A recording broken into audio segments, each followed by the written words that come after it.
Hello and welcome back to the Karma Stories podcast. I'm Rob and I hope you are having a wonderful day today. Today I have 4 HOA based stories for you from the Malicious Compliance subreddit.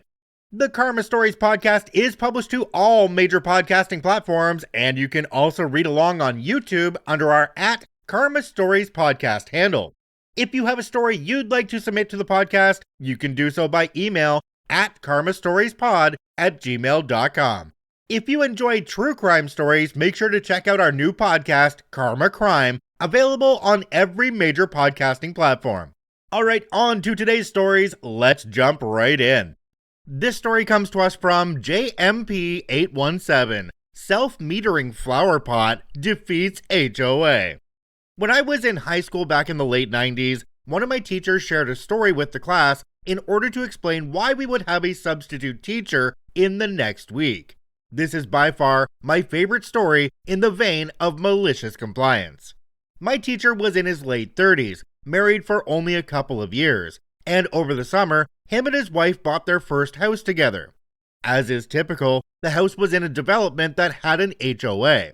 While he wasn't thrilled at the idea of a meddling HOA, it is a necessary and unavoidable evil.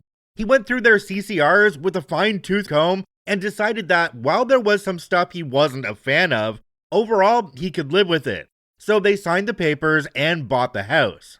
About a week after they move in, they get a non-compliance letter stating that the tree in their front yard was not an approved species and must be removed. Problem is, the tree was native to that spot, was estimated at 80 to 100 years old, and was a pecan.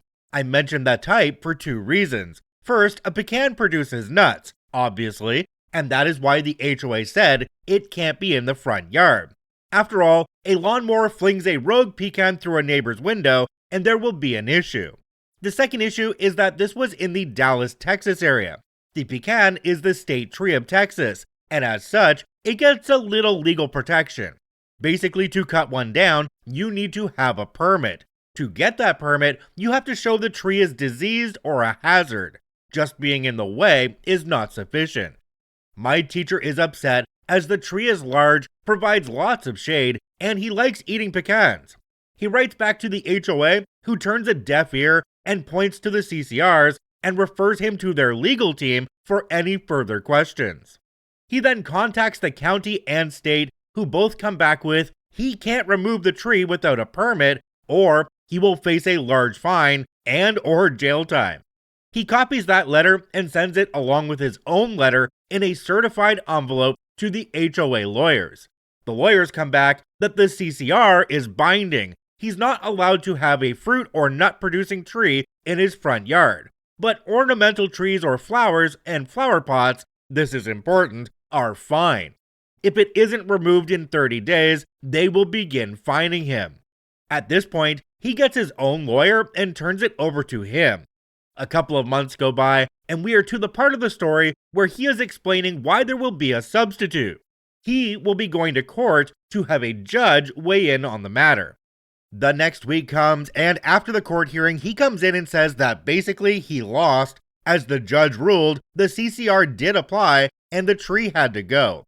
However, since it was a native tree at the time of development, the HOA would be responsible for all costs of removal, not him as the homeowner. Now, most people probably would have let it go at this point. Sure, you lost the tree, but it isn't costing you anything. Not my teacher. The man decided it was time to protest the overreaching HOA and their absurdity. So he got to reading. After going through the CCRs thoroughly, he took a trip to Home Depot and bought some hose, fittings, and a nicer, cooler toilet. He set the toilet up in the middle of the yard right where the tree had been and ran a hose and fittings to his outside faucet so that it was hooked up for water in. Not hooked to a sewer, this is the front yard after all. He then dumped some potting soil in the bowl and planted some decorative flowers. It took a few weeks, but the non-compliance letter came in stating he had house waste in his front yard and it must be removed within 72 hours or he would be fined. He wrote back that there was no house waste. They responded again, and he stated they needed to come show him where this supposed waste was. The next day, an HOA guy comes out and points right at the toilet and says, "It cannot be there, it is an eyesore."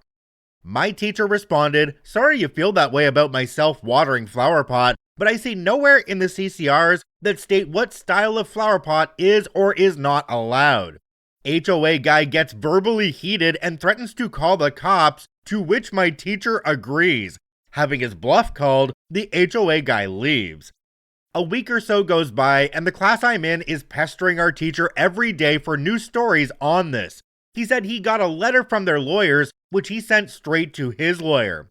His lawyer agreed with him that the CCR in no way, shape, or form puts any qualifiers or limitations on flower pots, and as the flowers are clearly visible, it doesn't constitute debris or trash in the yard.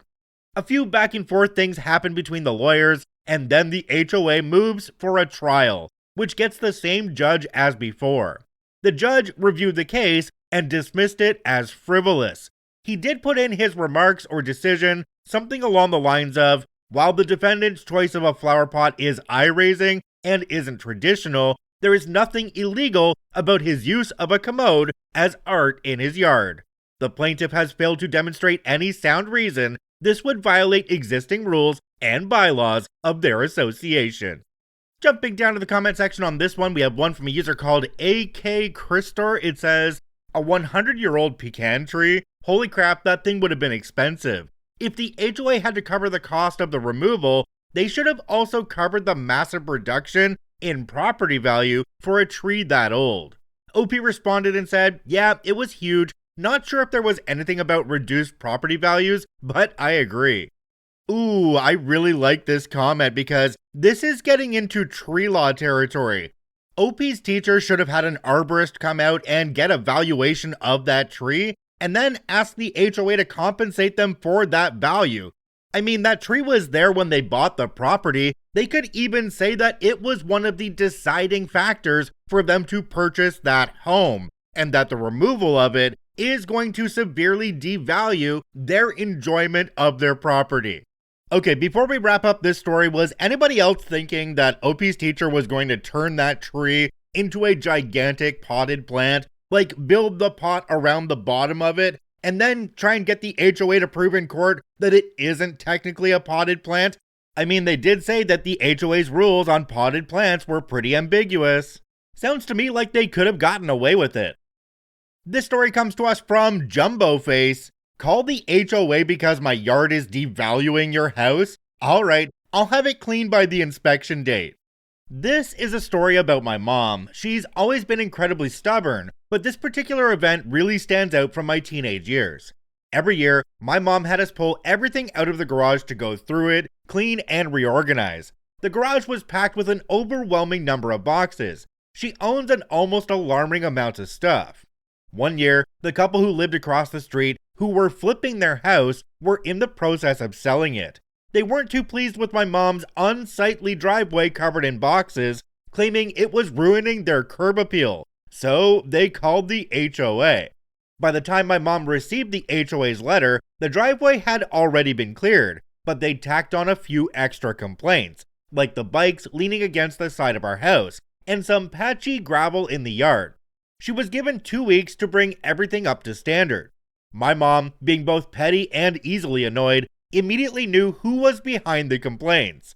The couple had already stopped by to tell her, in no uncertain terms, that they were selling their house for way more than any other house in this neighborhood, and expected her to respect that by keeping her property up to par. Well, that didn't sit right with my mom. For the next 2 weeks, every single box from the garage was back in the driveway. Then, she added the couch and even the living room TV. This happened during the early summer, so it was perfect weather for her to sit outside in her short shorts and sports bra, making sure to wave and smile every time the couple brought prospective buyers over for showings. The piece de resistance came right at the end of the 2 weeks. After ensuring the yard was cleaned up and passed the HOA's inspection, my mom went to Walmart and bought a for sale sign. She wrote an absurdly low price, about a quarter of what the couple was asking, and added a big, bold, sold across the front before planting it right in our yard. I have no idea what they ultimately sold their house for, but it sat empty for a while afterward, so I'm guessing it wasn't what they hoped for. Jumping down to the comment section on this one, we have one from a user called J Sting. It says, "That final step was a masterpiece. All that stuff before is a headache and time consuming, but that undervalue sign is genius." On the other side, we have a comment from a user called Germanicus. It says, "So your neighbors politely asked you guys to not trash your front yard while they were trying to sell their house. You did anyway. They formally complained to your HOA, and then you guys acted even trashier. If that's right, I get why you guys would be upset having them call on you, but WTF is wrong with your family that you couldn't be a kind neighbor for a few weeks?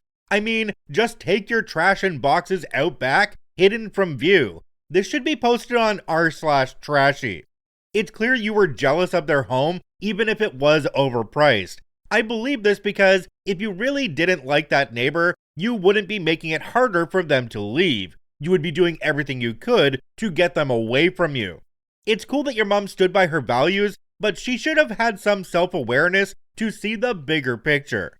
I gotta kind of agree with this commenter because if this house across the street was going to be sold for more than any other house in the neighborhood, well, that would only be good for OP's mom if they ever wanted to sell their home, because they would have a comp across the street that would justify them putting their price up a little bit higher than they might have before. On the other hand, the neighbor could have been nicer about the whole thing, so maybe they did deserve a little bit of a kick, but maybe not as much as OP's mom did. This story comes to us from Rarsehole. The HOA doesn't like my project car, so I've decided to park it legally in front of the neighborhood's grand entrance. For context, my family and I recently moved into a rental house while our new house is being built. The rental is in the back of a gated community on a mostly undeveloped street. Yesterday, I received a letter from the Homeowners Association informing me that I'm not in compliance of the strictly enforced by towing restriction, stating that vehicles may not be parked on the street overnight. In the letter was a picture of my project car, an old BMW, parked beside our house on the street. I decided to look up the HOA's restrictions, which I haven't seen before since I'm a renter, and discovered I'm living in HOA hell. The street parking rule is just the beginning of a long list of restrictions, including one warranting a hefty fine for leaving the garage door open when not in use. This came as a huge surprise since several of my neighbors have parked their cars on the street without problem since I've lived here, so I assumed I was okay.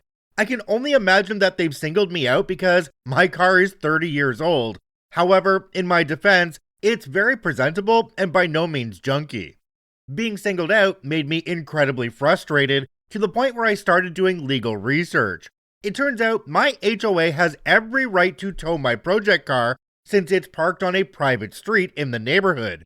The good news for me is that the street just outside of the neighborhood is public, and it's 100% legal to park on it for any amount of time.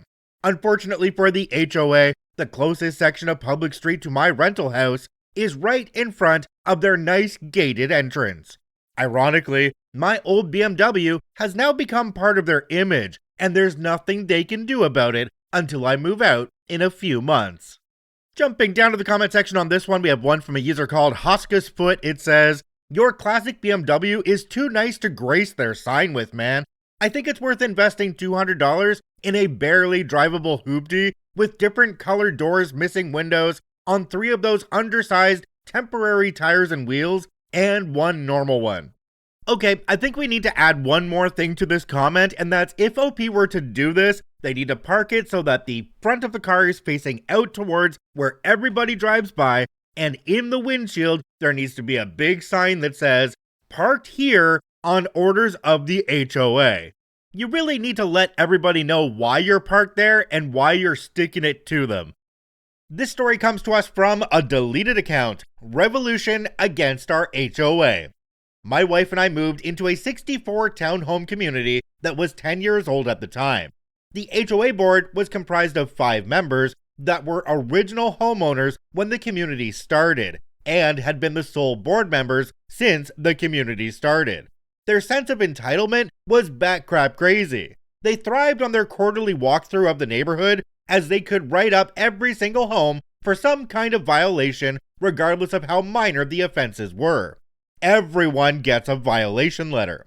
Our first letter, the first month living there, was that our garage door paint was starting to peel. It was a 2-centimeter scrape where the panels met. It needed to be repainted, the siding needed to be power washed, there was a patch of green moss behind a bush, and the sliding door on the deck was dirty. There was dirt on the bottom of the door from recent rain, and it needed to be washed. We had 30 days to fix the issues or begin accruing a fee of $25 a day until they are resolved. I asked around, and everyone gets these ridiculously petty letters every quarter. No matter what you did to maintain your townhome, you were going to get a letter about something. As this was going on, none of the major items the neighborhood needed fixed were addressed. After a decade since construction, the ground had settled unevenly, and many homes had standing water issues where it wouldn't drain after a storm. The rainwater would sit for 5 to 7 days in people's lawns. And, more importantly, there had been a legal fight with the town since the community was started about our road being dedicated, meaning the town was responsible for snow removal. Our HOA dues included paying for our own snow removal, which we shouldn't have to. And we were paying an attorney for 10 years to fight this with no resolution in sight. Fast forward 2 years, and a few of us have had enough, and decided to band together to replace the board at the next annual meeting.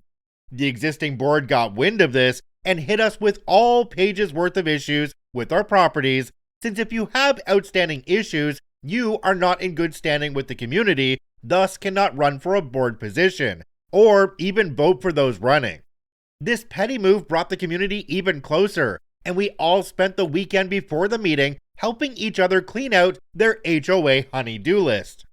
We took pictures, documented everything, then we had the US mail certified delivery of each packet with the completed list and photos to the HOA board who lived 75 feet away. Come board night, oddly enough, the lawyer was there to give an update that no progress has been made with the township on our dedicated road. He stuck around as we moved to the elections for the next board. We brought our signed petitions to add our names to the ballot. The board says we're not eligible as we all have outstanding issues with our properties. We call BS with our receipts from the post office that they received our completed list with documentation. They reply that they haven't reviewed them yet. We tell them that's not our problem and we are in good standing. The lawyer, overhearing this, states we are eligible to be on the ballot if we can confirm the issues with our homes were resolved prior to the meeting. The HOA president glares at the lawyer, but the lawyer just shrugs, saying, "The rules are the rules." With the exception of the 5 existing board members voting for themselves and each other, we are voted in nearly unanimously to replace them. I lead the revolution because I was tired of the petty BS when there were real problems in the neighborhood. Sadly, the rest of the elected board members vote me as president. I have no idea what I'm doing, but we spent the next few sessions removing all the dumb violations from most of the neighbors. We went through the bylaws to really focus on what's important. What happens next? Ends up that lawyer was a friend of previous president and was in no hurry to resolve anything as he was enjoying our excessive bill.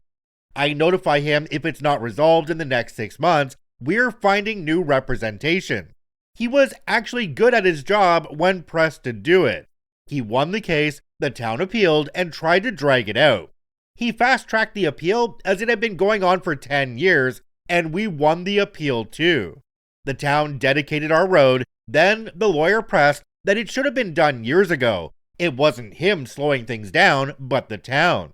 He ended up getting us a settlement from the judge to back pay us on paying for snow removal that the town was responsible for.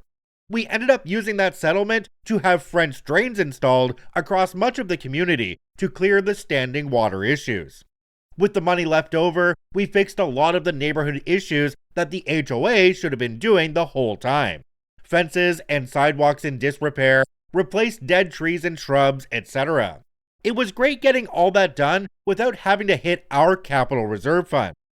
I remained president until we moved a few years ago. Our family began to outgrow the townhome.